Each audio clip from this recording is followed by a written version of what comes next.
We gotta take a night train to the underground city to rock out this fucking ancient walls. We gotta take a night train to the. Plan to get this all impromptu.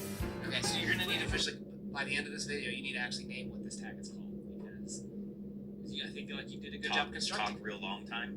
Talk real time. Talk real long time. Reading is dead. Reading is dead. Book tag. Book tag. Is reading dead? Okay, so Reading is dead. Is it not? This is a tag video created by my friends, the fellows at the Codex Cantina. And I'm going to tag some people at the end. Some people I want to hear their opinions about this. And you can take it as a regular tag, or you can just take the first prompt and run with it. You know, that it's a philosophical tag. I'm going to start off with, I've got some books to show up. I'm going to concentrate on three that the fellows mentioned. Got some notes. It's going to be impromptu, though. I'm going to start off by I'm going to go with something Una mentioned, a story. Now go and watch their video, come back to this. It's linked below. But in prompt 3, do classic works feel slow today because they expect more effort from the reader? And Una told a story that he was at a metal concert. That's something we have in common. And we enjoy 80s metal. And I have seen recent shows in the past 5 years, quite a few. I won't get into that, nor will I get into the basketball, maybe later. But he told a story. He was at a rock concert and went up to a vending machine. There was a sign on it, and there were some people, some kids standing around, and they asked him, "What does the sign say?" And he realized they couldn't read. I can relate to that. I was a teacher in the Joint in Arizona, in prison, and one guy said, "I can't read." So I said, "Oh man, I got you." And took me, "Hey, come here," took me to like the teacher's desk, and the third drawer we had a bunch of readers, right? You go, what do you think you need? Like a 1.5 to? He goes, "No, you don't understand. I can't read." I thought he said, "I can't see." Well, he was illiterate. It's unusual till you come across it. Now, my grandfather couldn't read. He's been long dead, but he was a Union steward and could sign his name and work figures. I still count on my figures for that. But we're going to concentrate on 3 books in Joyce Ulysses, Anna Karenina by Tolstoy, and I'm running out of room here. And The Brothers K. Here's a self-portrait of me from drew last year in August with the Brothers K. And I got some pinching down here. The first prompt is deep reading dying in the age of phones, streaming, and social media? And why does it matter? Well, in preparing for this, I have 3 phones. The one I'm using to record, one for a music channel on YouTube, and one for a tarot channel. And then I watch politics. It ends up being a mash of the algorithm, And we're going to talk about that in AI a bit too. is deep reading dying? And I have to say yes. Una and Krypto, so yeah, I'm agreeing with them. You know, they used an example of like video games. I remember Pong, and then even beyond Pong, this football game you played like it was a handheld thing. It was just lines, and you can even pass with it, but you can only go up and down or back and forward. But me and my brother would compete on that, and they use the example of Mario Brothers as a platform game, like no reading. You can go back even further to Space Invaders, where it was, you know, like that. Mario was an advancement over like Pac-Man, and now they have. And I was into strategy games on computers, CD-ROM like that. They role-playing games, and now they have like movies and video games. I haven't played in decades. Never owned a PlayStation or an Xbox. Not because I'm like being snobbish, because I'd like it too much. Yeah, I mean, I could get into that. But then again, probably not. It's just I'm so old school, and I say Finnegan's Wake is my video game. I've been saying that for decades. Una used the example of his son. He's got a young son. They likes video games, so they rent one once in a while and play it, and it has more reading in it. Just surface level reading, but is reading? I mean, if there. Does it count if you read a cereal box? Or, I mean, well, let's say, sure, it counts if you read a mystery or popular John Grisham crime fiction. My dad's into crime fiction and Patterson and all that. He's James Lee Burke. He likes that and that McFadden is Karen McFadden. He likes her. So, you know, any reading is beneficial to the old brain pan, you know. And so are apps that help with your mental dexterity and memory and things. And so it all counts. But 2, are modern stories better at entertainment than classic lit?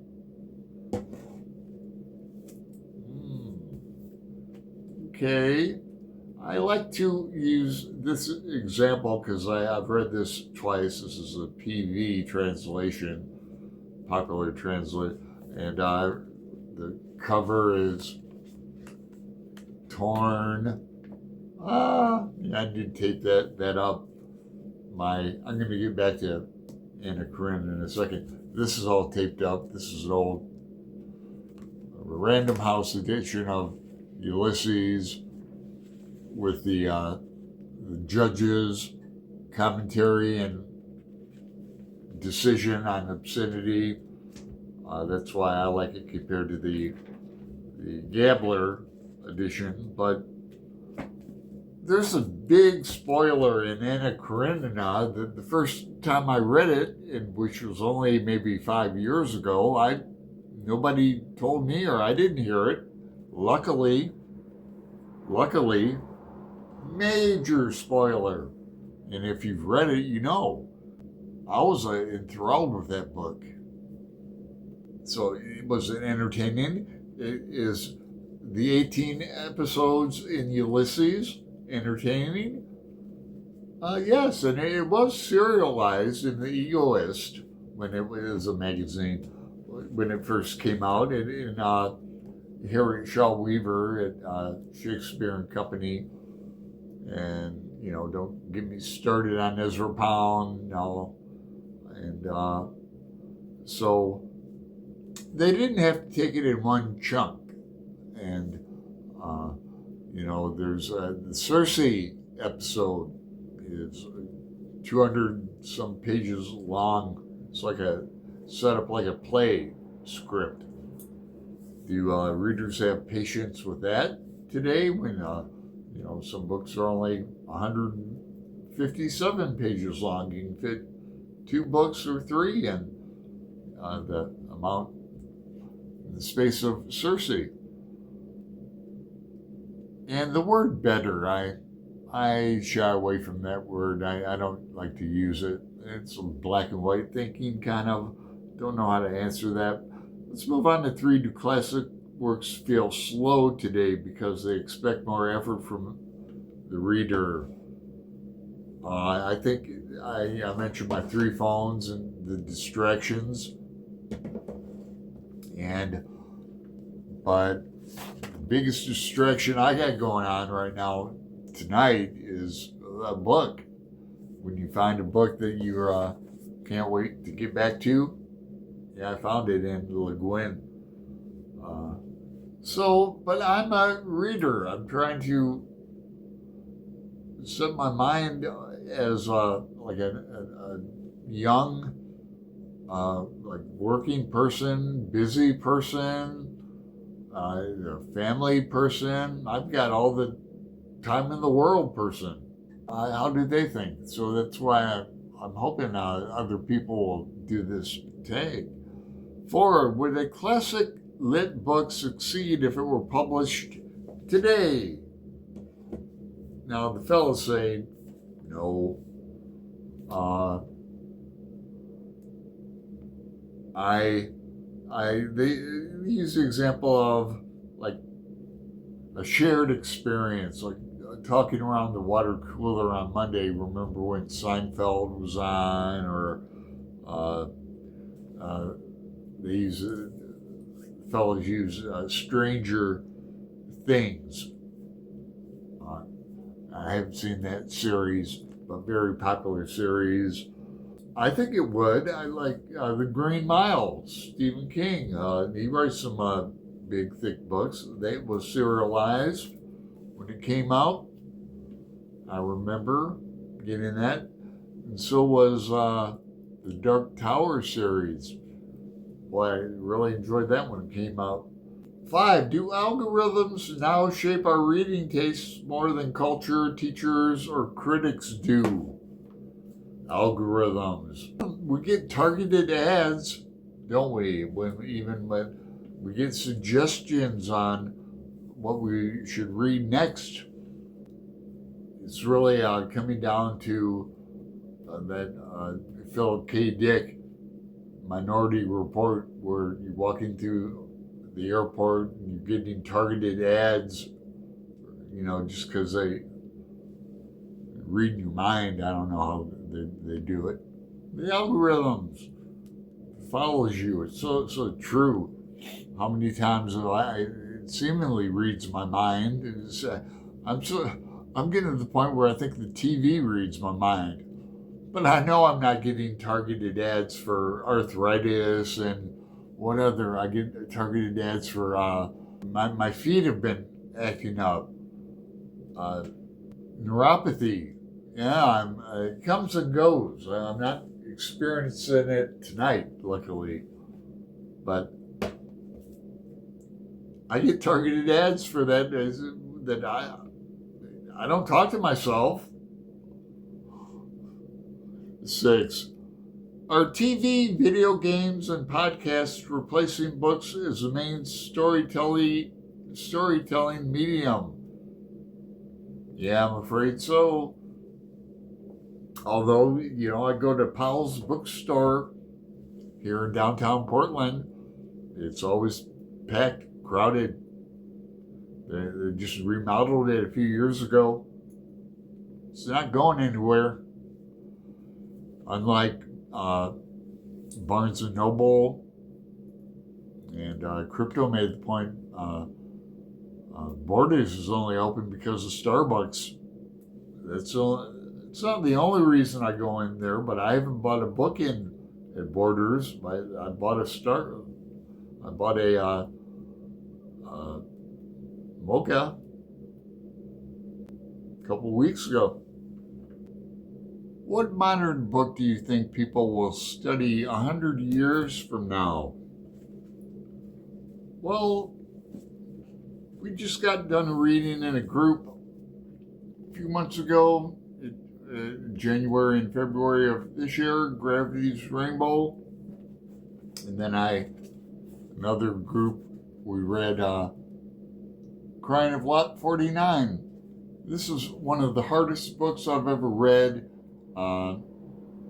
in that it's difficult, like Finnegan's Wake is difficult, and even more so in the subject matter and content. It's one of the most pornographic books, one of the most obscene books I've ever read. There's tales in here that I don't even want to share because I don't want to put them in front of your eyes or in front of your ears.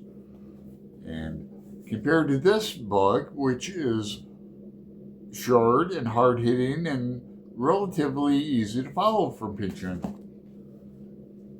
And this is Pynchon's first book, V, which I've not read.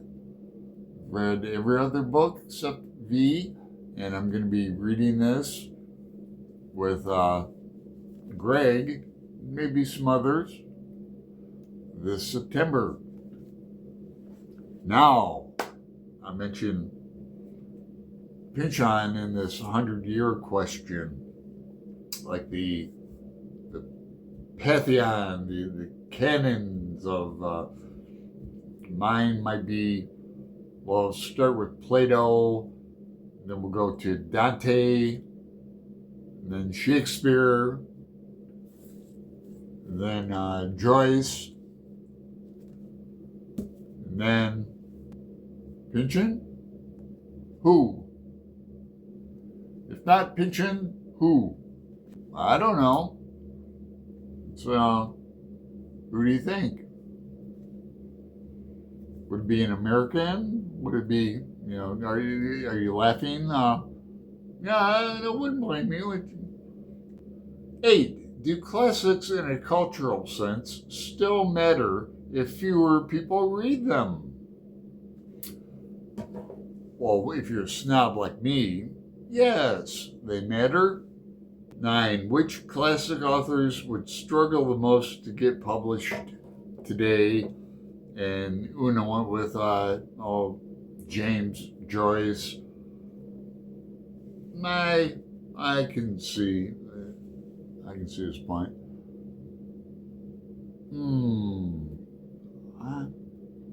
Boy, am I going to cop out on this?